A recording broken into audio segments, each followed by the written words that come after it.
اعوذ باللہ من الشیطان الرجیم بسم اللہ الرحمن الرحیم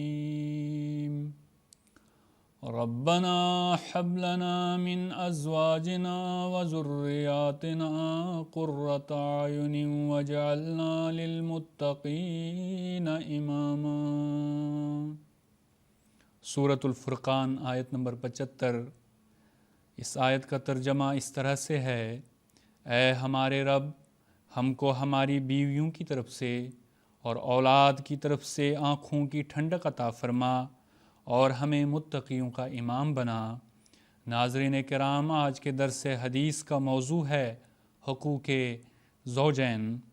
ناظرین کرام، حقوق زوجین کے تعلق سے چند احادیث پیش خدمت ہیں۔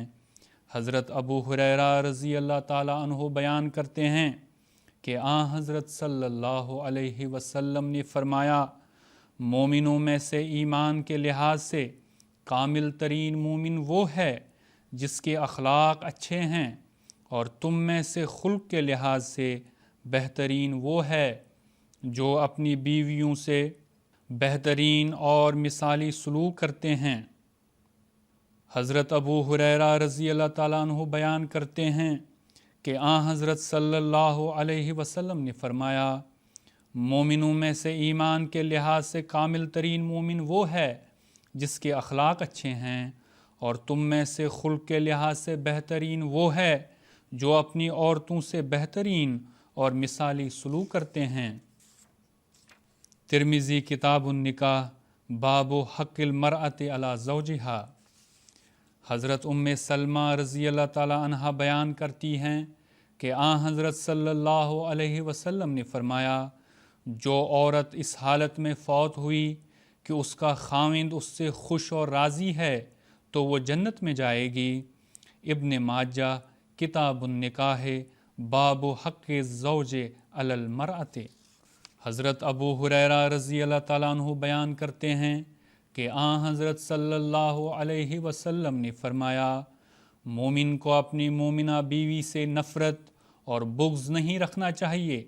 اگر اس کی ایک بات اسے ناپسند ہے تو دوسری بات پسندیدہ ہو سکتی ہے۔ مسلم کتاب النکاح باب الوصیہ بالنساء۔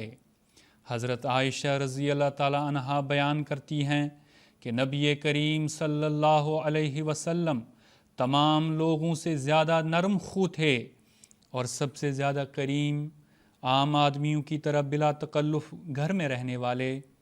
آپ نے کبھی تیوری نہیں چڑھائی، ہمیشہ مسکراتے رہتے تھے۔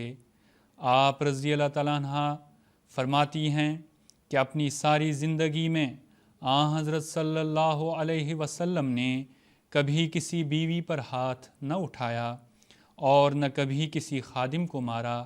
شمائل ترمذی باب ما جاء فی خلق رسول اللہ صلی اللہ علیہ وسلم۔ حضرت مسیح موعود علیہ السلام حقوق زوجین کے تعلق سے فرماتے ہیں، عورتوں کے حقوق کی جیسی حفاظت اسلام نے کی ہے ویسی کسی دوسرے مذہب نے قطعاً نہیں کی۔ مختصر الفاظ میں فرما دیا، جس کا ترجمہ اس طرح سے ہے کہ جیسے مردوں کے عورتوں پر حقوق ہیں ویسے ہی عورتوں کے مردوں پر ہیں۔ بعض لوگوں کا حال سنا جاتا ہے کہ ان بیچاریوں کو پاؤں کی جوتی کی طرح جانتے ہیں اور ذلیل ترین خدمات ان سے لیتے ہیں، گالیاں دیتے ہیں، حقارت کی نظر سے دیکھتے ہیں اور پردہ کا حکم ایسے ناجائز طریقہ پر برتتے ہیں کہ ان کو زندہ درگور کر دیتے ہیں۔ چاہیے کہ بیویوں سے خاوندوں کا ایسا تعلق ہو جیسے دو سچے اور حقیقی دوستوں کا ہوتا ہے۔ انسان کی اخلاق فاضلہ اور خدا تعالیٰ سے تعلق کی پہلی گواہ تو یہی عورتیں ہوتی ہیں۔ اگر انہی سے اس کے تعلقات اچھے نہیں ہیں تو پھر کس طرح ممکن ہے کہ خدا تعالیٰ سے صلح ہو؟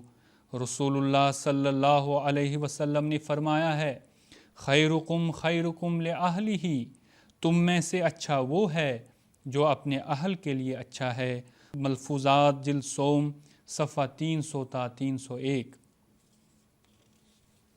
حضرت خلیفۃ المسیح الخامس ایدہ اللہ تعالی بنصرہ العزیز نے میاں بیوی کے حقوق کو شریعت اسلامی کی روشنی میں ایک معاہدے کی حیثیت میں پیش فرمایا ہے۔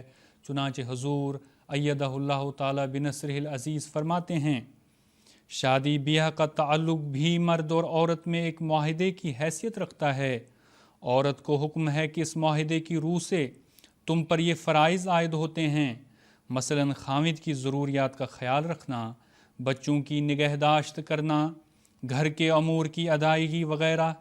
اسی طرح مرد کی بھی ذمہ داری ہے کہ بیوی بچوں کے نان و نفقہ کی ذمہ داری اس پر ہے، ان کی متفرق ضروریات کی ذمہ داری اس پر ہے، اور دونوں میاں بیوی نے مل کر بچوں کی نیک تربیت کرنی ہے، اس کی ذمہ داری ان پر ہے۔ تو جتنا زیادہ میاں بیوی کا آپس میں اس معاہدے کی پابندی کرتے ہوئے ایک دوسرے کے حقوق کا خیال رکھیں گے، اتنا ہی زیادہ حسین معاشرہ ہوتا چلا جائے گا۔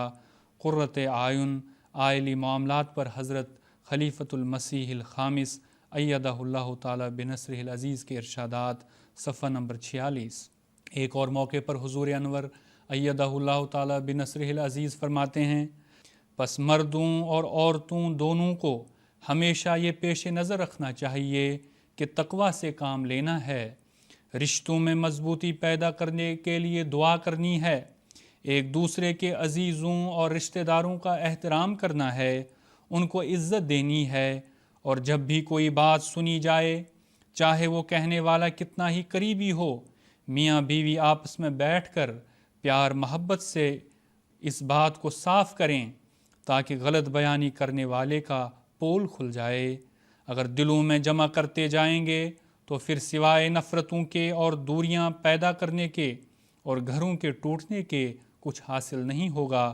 خطبات مسرور جلد نمبر 4 صفحہ 567۔ آخر پر دعا ہے کہ اللہ تعالی ہمیں ان تعلیمات کی روشنی میں اپنی زندگیاں گزارنے کی توفیق عطا فرمائے۔ وآخر دعوانا ان الحمد للہ رب العالمین۔